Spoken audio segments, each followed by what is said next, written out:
은혜 받을 하나님의 말씀은 마태복음 4장 1절에서부터 11절까지 말씀입니다.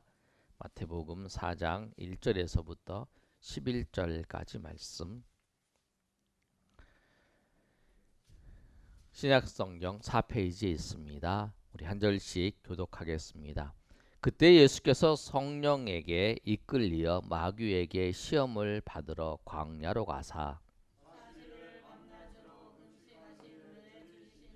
시험하는 자가 예수께 나와서 이르되 내가 만일 하나님의 아들이거든 명하여 이 돌들로 떡덩이가 되게 하라.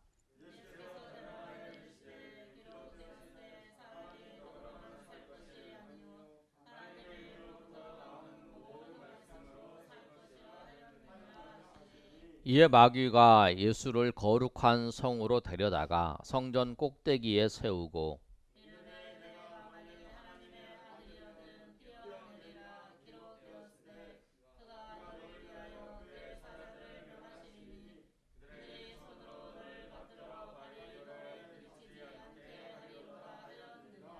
예수께서 이르시되 또 기록되었으되 주 너희 하나님을 시험하지 말라 하였느니라 하시니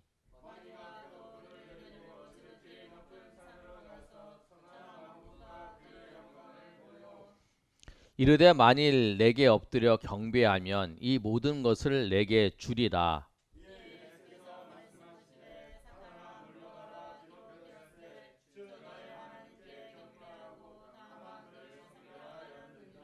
11절 다 같이 읽습니다. 이에 마귀는 예수를 떠나고 천사들이 나와서 수종드니라. 아멘. 5월 첫 주에 우리가 암송 구절이 오늘 우리가 암송했던 것처럼 시험 당할 때에 하나님께서 사람이 감당할 시험을 주신다. 우리 시험에 대해서 오늘 말씀을 나눴어요. 오늘 셋째 주에 오늘 시험 받으신 예수님을 통해서 우리가 시험에 대해서 좀 더 자세히 알고 시험에서 우리가 승리하는 저 여러분이 되시기를 예수님의 이름으로 축복합니다. 시험은 우리에게 항상 있어요. 시험은 마치 우리 질병이라고 생각하면 됩니다. 감기는 우리가 항상 걸리는 거예요. 여러분 중에 감기 안 걸려보신 분 있나요? 누구나 다 감기는 걸렸어요. 근데 감기가 폐렴이 되고 또 더 심한 증상으로 빠지지 않는 거죠. 그랬을 뿐이지 감기는 누구나 다 걸리고 다 그 감기를 이겨내는 것처럼 시험도 다 누구나에게 찾아오는 거야.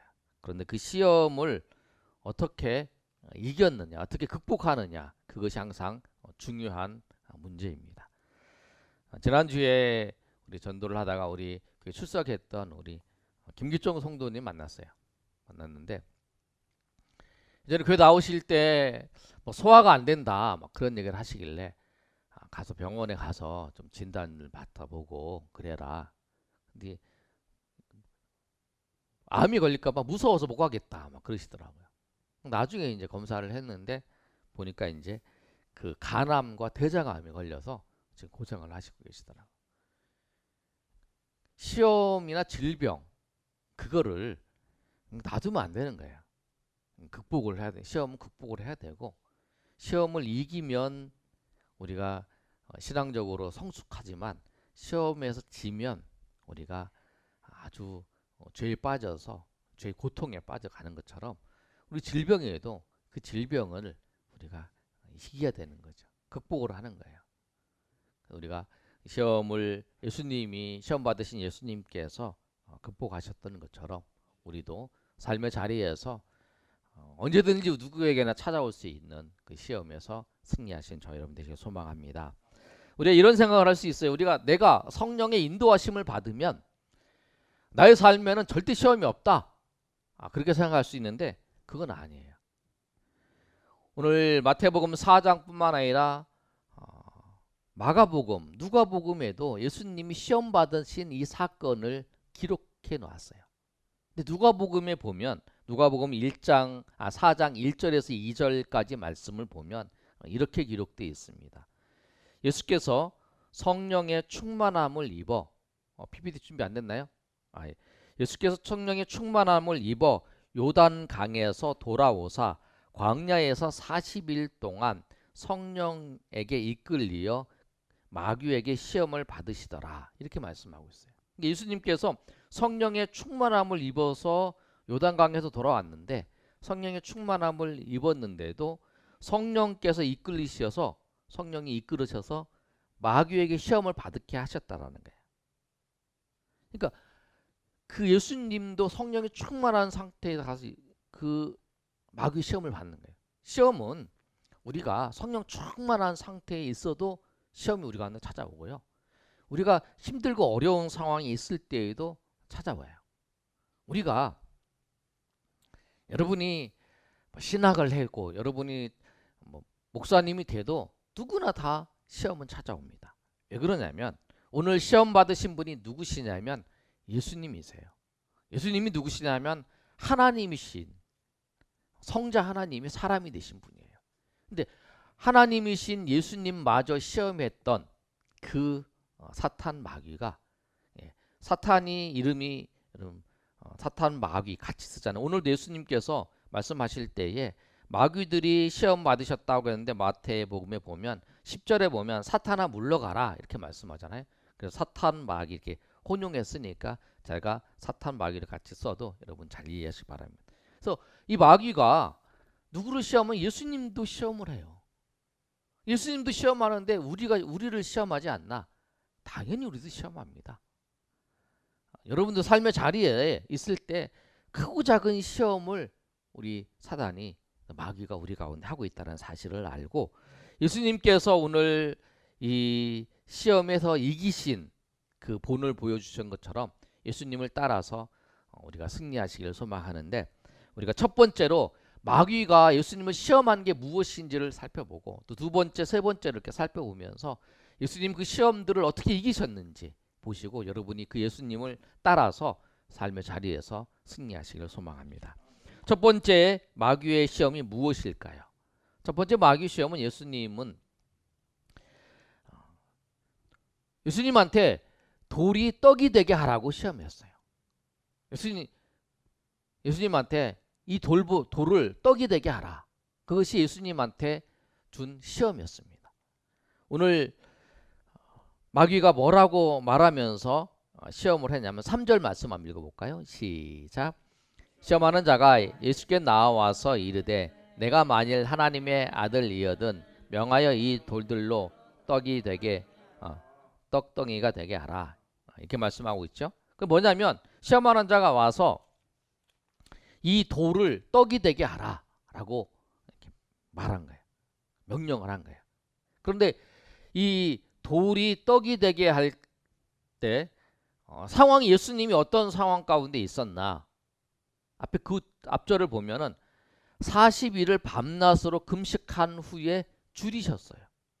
예수님께서 40일 동안 아무것도 안 먹고 하나님 앞에 기도하고 있는 거죠. 금식하고 있는데 그때 배고프신 거죠. 예수님도 우리하고 똑같으세요.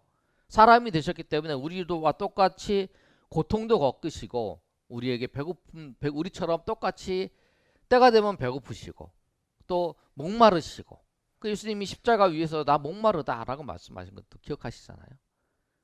예수님께서 목마르고 예수님이 배고프시고 예수님 주무시고 예수님 울기도 하시고 우리 배고프신 거예요. 그런데 그 40일 동안 아무것도 안 드셔서 배고픈 그 예수님께 사단이 뭐라고 하냐면 이 돌덩이를 떡이 되게 하라 라고 말하고 유혹하는 거예요. 그러면서 뭐를 앞에 줬냐면 네가 하나님의 아들이면 내가 하나님의 3절에 있는 것처럼 내가 하나님의 아들이면 네가 하나님의 아들이면 이 돌덩이를 떡이 되게 하라 라고 말했다는 거예요. 너 정말 하나님의 아들이지? 맞냐? 그럼 이거 해봐 이러는 거예요. 네가 하나님의 아들이면 정말 할 수 있으니까 해봐라. 근데 예수님께서는 충분히 그러실 수 있어요.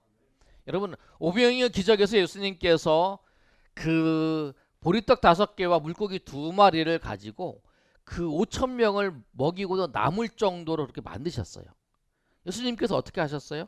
또 그 폭풍우를 예수님께 잠잠하게 하셨어요. 그리고 그 갈릴리 바다를 걸으셨던 예수님이시고 죽은 자도 예수님이 살리셨어요. 나사로를 살리셨죠. 또 예수님이 또 누구를 살리셨냐면 또 야이로의 딸도 살리시고 그렇게 하실 수 있는 분이세요. 예수님께서.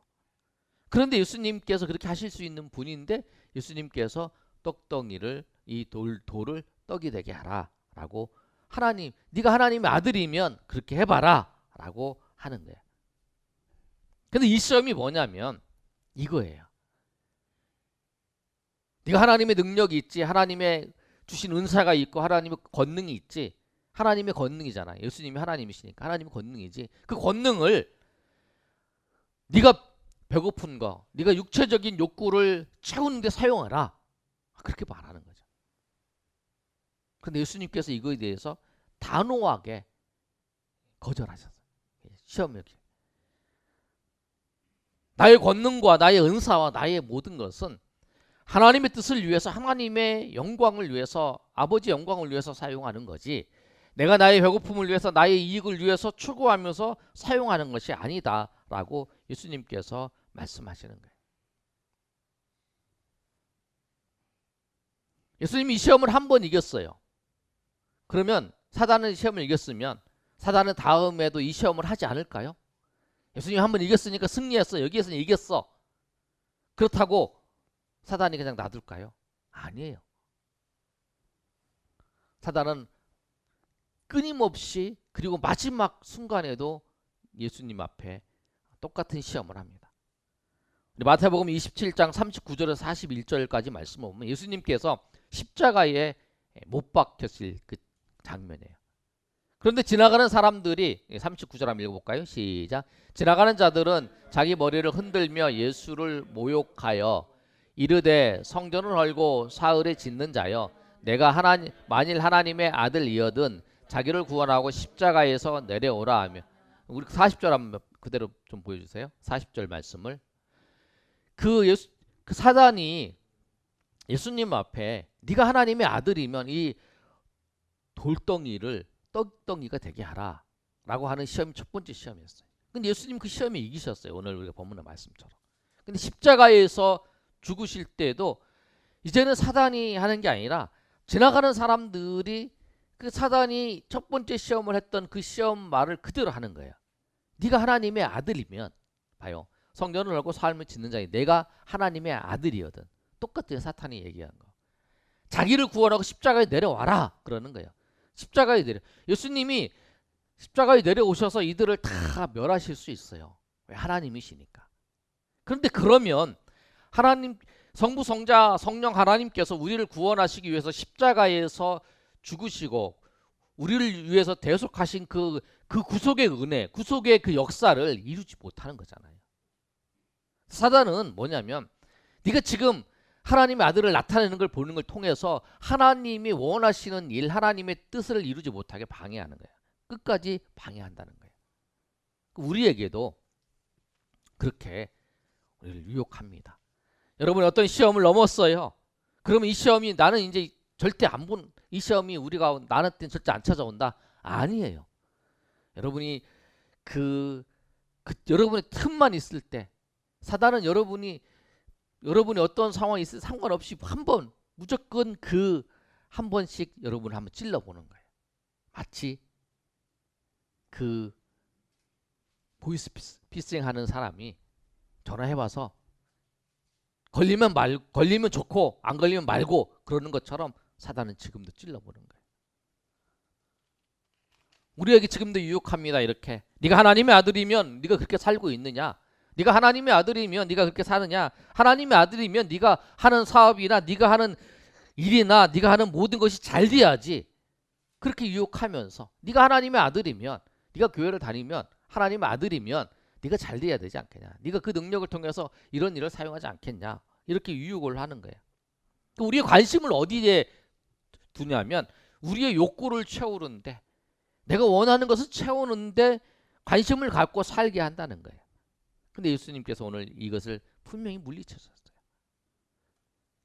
뭐라고 하면서 물리치셨냐면 4절의 말씀입니다. 우리 4절의 말씀 다 같이 한번 읽어보겠습니다. 시작. 예수께서 대답하여 이르시되 기록되었으되 사람이 떡으로만 살 것이 아니요 하나님의 입으로부터 나오는 말씀으로 살 것이라 하였느니라. 하나님의 입으로 나오는 모든 말씀으로 살 것이라. 내가 이 떡에 대해서 떡을 가지고 사는 사람이 아니라 내가 하나님의 말씀을 따라서 하나님의 말씀으로 사는 사람이다. 우리의 고백이 그거예요. 우리가 이 땅에 살면서 세상 사람들처럼 우리의 욕구를 채우기 위해서 하나님이 나에게 주신 재능, 하나님 다시는 은혜, 하나님이 나에게 주신 것을 내가 세상 사람과 똑같이 그렇게 나의 욕구를 세워서 사는 사람이 아니라 주님의 말씀을 따라서 주님의 뜻을 따라서 내가 살아가는 사람입니다. 내가 떡으로 사는 사람이 아니라 내가 하나님의 말씀대로 살아가는 사람입니다. 하나님의 말씀에 소망을 두고 하나님의 말씀이 이루어지기를 소망하며 그 말씀을 따라서 살아가는 사람이라고 예수님께서 분명히 말씀하신 거예요. 그런데 오늘 이 말씀은 신명기의 말씀이에요. 구약의 말씀을 통해서 하나님의 말씀을 통해서 분명히 말씀하신 거예요. 하나님의 말씀을 정확히 알고 정확히 그 사단에게 그 마귀에게 선포하고 있는 거예요. 그래서 마귀가 물러갑니다. 그러고 난 다음에 이렇게 이 시험이 넘어지니까 두 번째 그 예수님께서 시험이 넘어지지 않고 이 마귀가 시험에 지니까 두 번째 시험을 다시 시작을 하는 거예요. 그게 이제 두 번째 시험이 무엇이냐면 예수님을 높은 곳에서 뛰어내리라 라고 하는 시험을 예수님이 받으셨어요. 예수님께서 높은 곳에 뛰어내리라 하는 시험을 받으셨는데 사단이 예수님을 어디로 데리고 가냐면 예수님이 광야에 있었어요.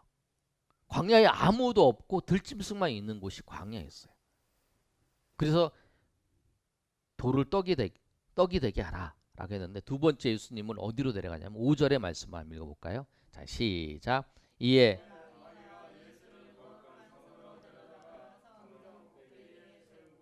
어디로 데려가냐면 거룩한 성으로 데려가요. 예루살렘이죠. 예루살렘도 어디냐면 성전 꼭대기, 예루살렘의 성전, 모리아산에 있는 성전의 꼭대기로 데리고 왔어요. 그러면서 뛰어내리라. 그 다음에 또 한마디 더 붙이는 거예요. 6절에 내가 만일 하나님의 아들이여든 뛰어내리라. 네가 하나님의 아들이면 뛰어내리라. 그렇게 얘기를 하는 거예요. 근데 사단이 얼마나 우리를 잘 유혹하냐면 우리를 잘 알죠. 예수님께서 하나님의 말씀으로 그 사단을 물리쳤어요. 선포를 하면서.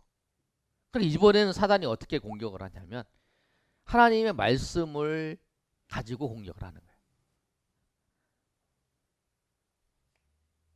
6절 거기가 뭐냐면 시편에 있는 말씀을 인용한 거예요. 네가 뛰어내리라. 자, 그 다음에 거기 한번 읽어볼까요? 시작. 그가 너를 위하여 그의 사자들을 명하시리니 그들이 손이를 받들어 발에 부디 아멘.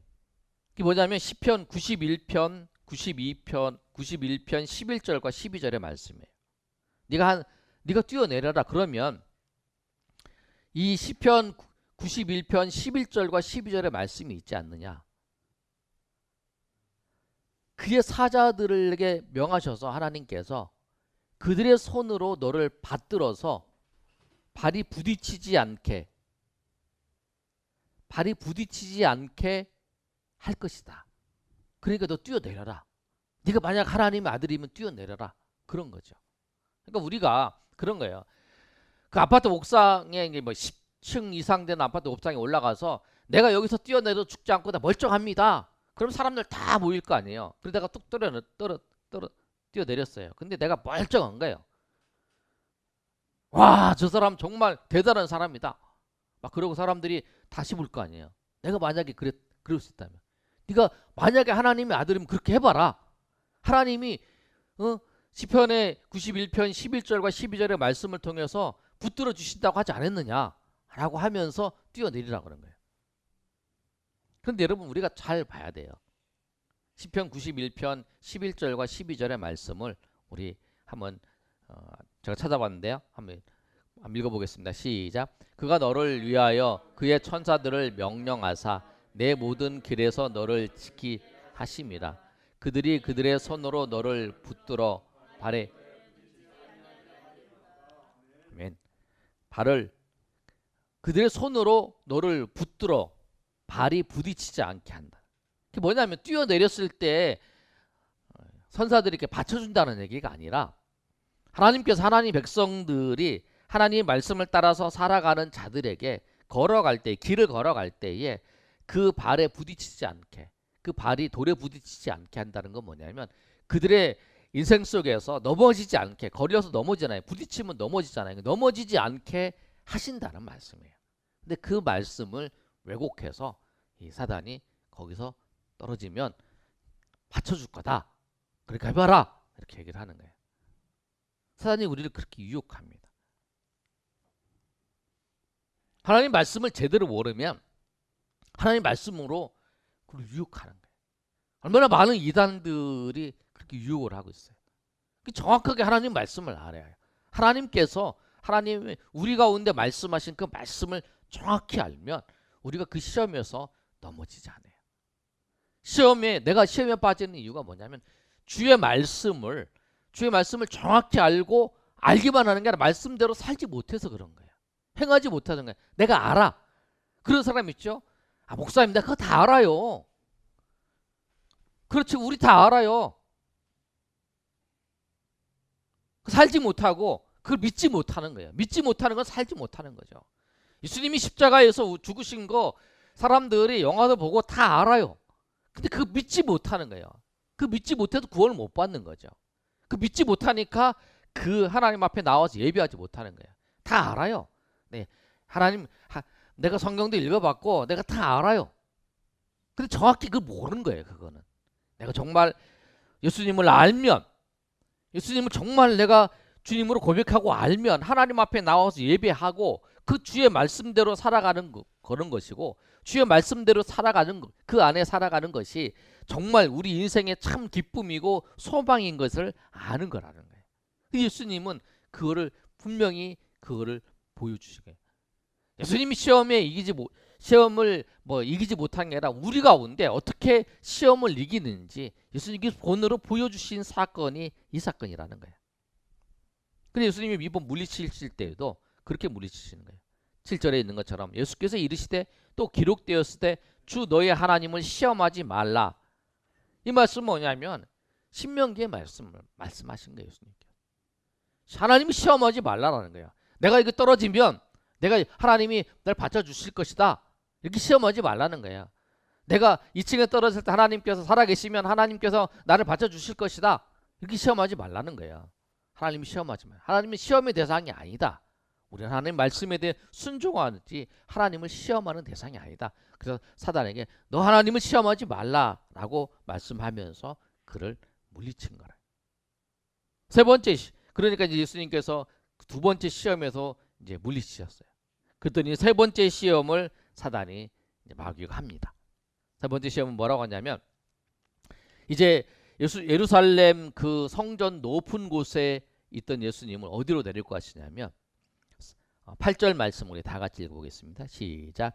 마귀가 또 그를 데리고 지극히 높은 산으로 가서 왕을 그게 뭐냐면 마귀가 이번엔 어디로 데려가냐면 지극히 높은 산으로 데려가서 천하 만국을 다 보여주는 거예요. 그래서 그의 영광을 다 보여주는 거예요. 그러니까 뭐냐면 아주 그 휘황찬란한 그 도시, 미국의 그런 얘기, 라스베가스 그런 얘기를 하잖아요. 그 도시를 보여주면서 내가 이거 다 주겠다 너한테, 그렇게 이제 말씀하는. 그러면서 어떻게 하면 9절에 보면 이르되 만일 내게 엎드려 경배하면 이 모든 것을 내게 주리라. 이렇게 말씀해요. 사단이 이렇게 유혹해요. 네가 나를 경배하면 내가 이 모든 것을 다 너에게 주겠다. 그것이 사단이 세 번째의 유혹입니다. 근데 여러분, 세 번째의 유혹인데 사단은 줄 수가 없어요. 사단이 약속하는 건 다 거짓말이에요. 거짓이에요. 경배하면, 네가 나를 경배하면 이 모든 것을 주겠다 그러는데 그 줄 수도 없고 약속을 지킬 수도 없어요. 사단에 속아서, 거짓에 속아서 그 인생을 망친 사람이 얼마나 많습니까? 마귀는 십자가를 통하지 아니하고 영광을 얻으라고 우리에게 간교하게 제안합니다. 너 그렇게 하지 마. 쉬운 길 있잖아. 그런데 성경은 분명히 말씀해요. No cross, no glory. 십자가가 없으면 영광이 없어요. 십자가의 예수님이 십자가의 고통과 피 흘림이 없으면 우리의 구원이 없는 거잖아. 그 하지 못하도록 방해하는 거예요. 십자가를 통해서 나중에 그 부활하셔서 영광스러운 그 자리에 가는 게 아니라 그 길을 다 하지 말고 다 바로 가라라고 이렇게 얘기하는 거예요. 그 쉬운 길이 있다라고 얘기를 하는 거예요.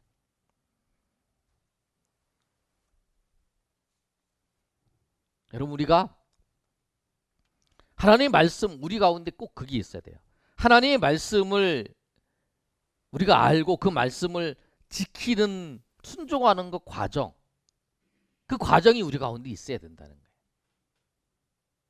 그 과정이 있어야 하나님께서 그 후에 그 일들을 지나고 난 뒤에 하나님이 주시는 그 은혜와 복이 있다라는 사실이에요. 꼭 기억하셔야 돼요, 여러분. 그렇게 안 해도 될 것 같고, 그런 유혹들이 우리 가운데 있어요.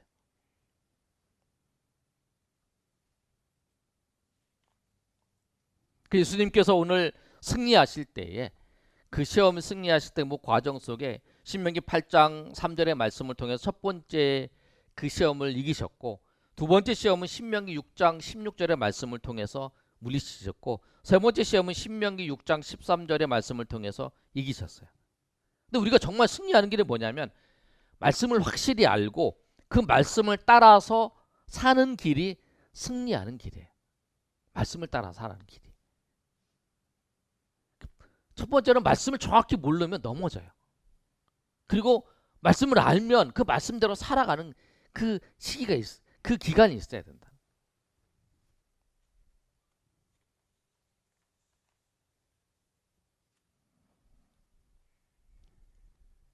제가 말씀을 준비하면서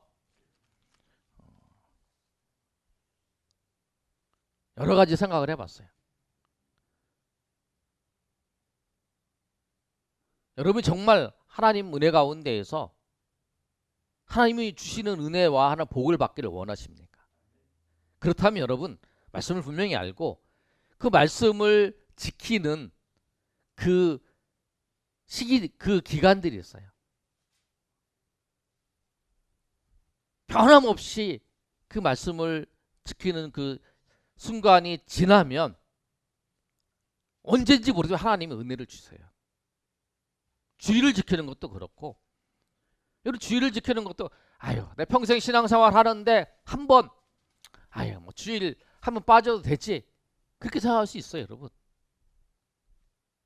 평생 신앙생활은 내가 교회 나올 건데, 아니 내가 교회 나오는데 뭐 우리 교회, 내가 섬기는 교회가 동행하는 교회인데 내가 뭐 지방에 일 있으면 지방에 가서 예배를 드릴 수 있지. 지방에서 예배 드릴 수 있죠.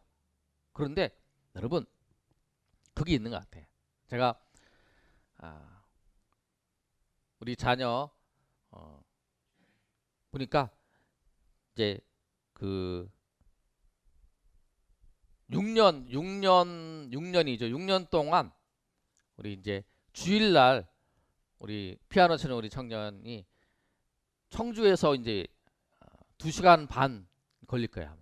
한 번도 안 빠지고 주일 나왔어요. 예배를 들고 이제 찬양대를 섬겼어요. 그 전에 뭐 여러 가지 일들이 있죠.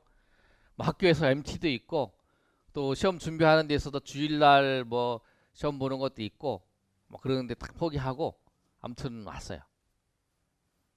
근데 그 6년이라는 시간을 이제 빠지도 않고 이제 왔는데, 이제 그걸 겪으면서 지나면서 그런 생각이 들었어요. 그 시간이 지나니까 하나님께서 그 자리를 지키는, 하나님께서 도와주신다는 거예요. 자기가 생각하지 못했던 방법으로 하나님께서 도와주시고 하나님께서 역사하시고 인도하시는 것을 경험을 하게 된 거죠. 그 사건들 자세한 내용들은 본인한테 나중에 직접 물어보시고, 그런 것 같아요. 뭐냐면 여러분이 정말 하나님의 말씀을 알아. 근데 그 말씀을 이 말씀은 내가 지켜야겠다. 이 말씀은 내가 분명히 어떤 일이 있어도 지키겠다. 내가 우리 교회를 섬기면 이 교회를 분명히 하나님 지키겠다. 그러면 그 자리에서 하나님께서 복을 주신다는 거예요. 하나님 인도하신다는 거예요. 여러분 11조를 하든지 아니면 주일을 섬기든지 아니면 봉사를 하든지 그 과정 속에 사단은 우리 마음 그거 해봤자 뭐 똑같지 않냐? 그 똑같지 않냐? 이런 생각을 하게 돼요. 그런데 그 사단의 그 유혹 속에서 여러분 지금 이제 다시 한번 이제 마음의 결정을 하고 여러분 내가 오늘부터 정말 주의 말씀을 따라서 나를 유혹하는 어떤 사탄의 세력에 넘어지지 않고 내가 하나님의 말씀대로 내가 살겠노라고. 주의 말씀대로 살겠느냐고. 세상의 어떤 것도 나의 인생의 기준이 아니라 하나님의 말씀만이 기준이고 하나님께서 말씀하신 그 말씀만이 기준이라는 거. 그리고 그 말씀대로 내가 살겠노라고 결단하면서 나아가시길 소망합니다. 그러면 하나님께서 여러분의 삶 가운데 정말 그 하나님의 말씀을 지키고 하나님의 말씀대로 살고자 하는 자에게 내가 알지 못하고 내가 계획한 것보다 더 놀라운 은혜들을 베풀어 주신다고 하는 거예요.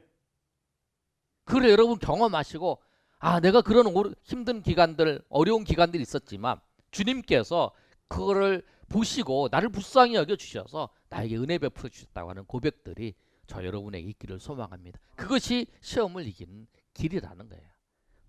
주의 말씀을 따라서 시험을 이기고 승리해서 삶 가운데 주님께서 주시는 열매가 저 여러분 위에 충만히 임하시기를 예수님의 이름으로 축복합니다.